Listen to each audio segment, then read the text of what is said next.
Right now, for reaction to that story, I'm joined by the Gauteng chairperson, Fred Nel. Fred, good to have you, and thank you very much for your time this evening. Looking at the priorities as set out by the Premier for this particular administration, is there something that is vastly different that jumps out at you compared to what we heard in February as far as the state of the province is concerned? No, not really anything new compared to the past 2 years. The priorities, his priority still remains fighting crime, which is a good priority that we do need to fight within Gauteng. But I think the only new thing was the number of investments that he did announce that will take place in Gauteng. And if those do realize it will be they will be welcome and hopefully create jobs for the province. Yeah, one of the things I wanted to say that, of course, you would want to look at as a Democratic Alliance yourselves as well, is this question of the creation of jobs. Reskilling of residents, I mean, billions and billions that seemingly are going to be spent there. But first and foremost is this 500,000 which are going to be reskilled with some cooperation with the Department of Labour. How do you read that program and that intervention, and what could possibly be made to make that a reality? Gauteng has changed as an economy. It first changed from a mining economy to a services economy, and now we're obviously going into an information era economy as well. While we still have some production and manufacturing happening within the province. The only problem that we have is it doesn't seem to be part of an overall economic strategy. So we don't know what the skills are going to be and whether these skills are going to supply whatever the priority industries is for Gauteng. And I think it is important that the Premier does come clear about what are going to be the primary industries that we're going to try and attract investment on, and does these skills then match those industries. But yes, from time to time you do need reskilling to adapt to the changing economic environment. So on paper it is welcome, but it doesn't seem to be forming part of any overall strategy. Yeah, do we have a need for skills in the province, or do we have a need for job opportunities maybe in the sectors that already exist? Well, you need both. You need skills for the economy. So if you want to attract new investments, you must make sure that you can offer your investors the skills in order to supply their businesses with the labor that they require. And it depends on what you want to attract. I don't think the existing sectors are sufficient to create jobs for an ever-growing economy, demographically growing province, and we need to expand the number of sectors that we can offer jobs in. But the economy, will decide which sectors it wants to develop, and it is government's job to make sure that we create a conducive education environment to supply those skills to those industries.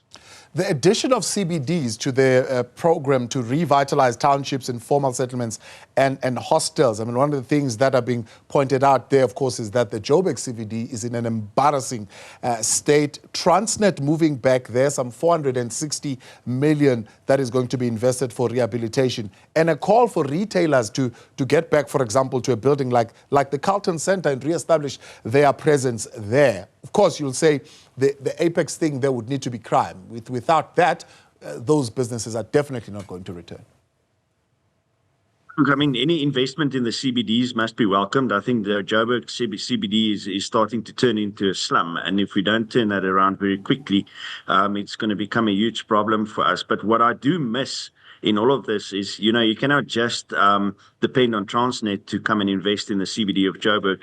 You actually need government to invest as well. And what I missed from Premier Lesufi is, in terms of all the government buildings owned within the CBD area, and so many of the government departments and agencies having moved to posh areas, why are they not reinvesting into their own buildings and moving those departments and agencies to the CBDs, not just of Joburg, but also of Pretoria?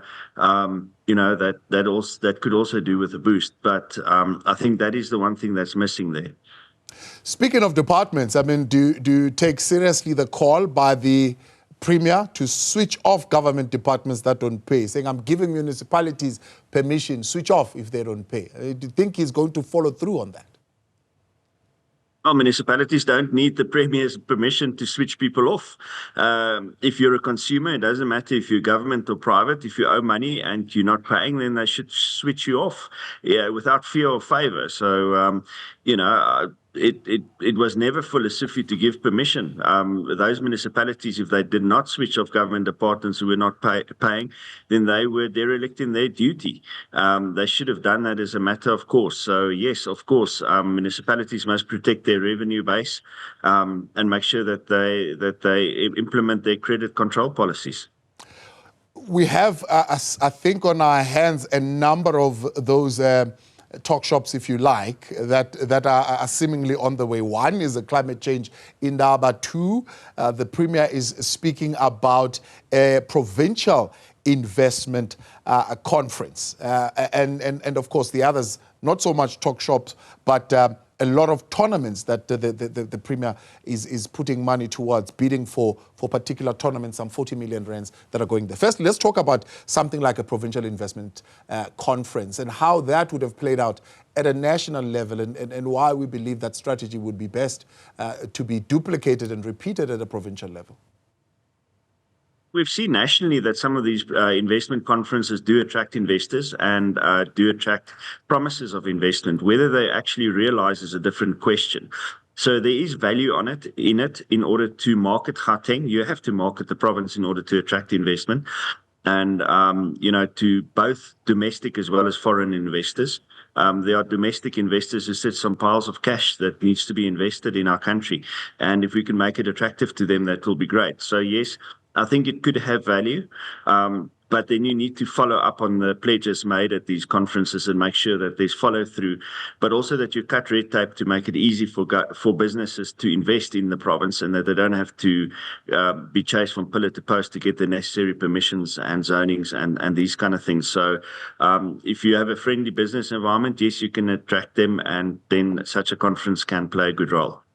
One such investment that it's seemingly quite advanced in its stage is one of a government pharmaceutical company, saying there's some financial institutions who are already showing interest in that, and that particular intervention quite at an advanced stage. Now, a state-owned pharmaceutical company, your view as the Democratic Alliance?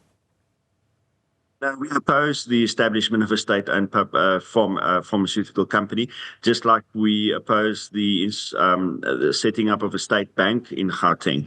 The private sector is much better placed to manage pharmaceuticals and these kind of things. So they are better placed to do it. It's not government's job to do it, and you know it is unclear exactly what they want to do. I think pharmaceutical companies and the industry out there, the medical industry, is open to engage with government if there's an issue with pricing and these kind of things, and looking at economies of scale to purchase medicine and to make sure that you have the logistics in place in order to get it to the places where it's needed. And I think with a partnership with the private sector, you can establish much more than trying to set up a state-owned pharmaceutical company. That's not something that's government's core business. Government must concentrate on its constitutional mandate, and this falls outside of that. Yeah. The Gautrain expansion, another program that the Premier has highlighted and pointed out, some money that's going to be put out there. Have we begun to realize at least some benefit from that investment, that initial investment that has been made into the Gautrain? Yeah, it's it's a difficult thing because it's a balancing act that you have to have in order to fix public transport within Gauteng, because our roads are becoming clogged. And the future predictions is that we're going to have a gridlocked future if we don't expand our public transport offer by 2030. You know, you'll probably be driving at a third of the speed that you're driving now, which is already about a third of the speed that you drove on our roads 10 years ago. So you do need an offer of expanding your public transport, but also making it attractive for people to use it so that they move from their cars to public transport. Whether this Gautrain expansion is the answer, I'm not certain. It comes at a price tag of 165 billion rand, and we'll have to see within a climate where our provincial budget has actually been cut. How that is going to be funded, obviously it will have to be a private-public partnership, and we will have to see what the conditions are. The problem with the first Gautrain contract was the ridership guarantee that came over R1 billion a year that we had to pay in order to the concessionaires to make sure that they could at least break even. And our public transport is fairly expensive. You're not going to make a profit out of it, and you're lucky if you do break even.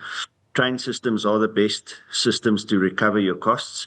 But what I would like to see is how we integrate PRASA and the Gautrain within Gauteng, and to see if some of the current PRASA corridors aren't more suitable for these expansions, maybe at a much lower cost. And I think if we look at the devolution of rail that the National Department of Transport is promoting, then there's an opportunity for Gauteng to integrate Gautrain together with PRASA and see if they can rather utilize that whole network to cover the whole province. We've got, of course, the three challenges which we are told that we need to address by the Premier in order for any of these plans to really be a success. 1, crime. 2, corruption. 3, lawlessness. There's some investment that has been made, some visible policing vehicles, some helicopters that have been bought, a drone that is deployed into high crime areas. Are we beginning to see fruits of these interventions? Unfortunately not. And the reason is that for almost 18 months that this program has been running, the crime statistics doesn't show a decline in Gauteng, especially in terms of violent crime. And so the whole problem here is that, yes, there was this whole investment in the wardens, giving them vehicles, and so on, but it wasn't part of a strategy. They didn't have policing powers. Nobody knew exactly what their role was. So they were doomed for failure from the start. And what we need first is a proper Gauteng safety strategy that shows what role these investments will play. We also need to start investing in our police stations. I mean, there are many police stations that sit without power. There are many police stations that close at night. There are many police stations that don't have enough vehicles.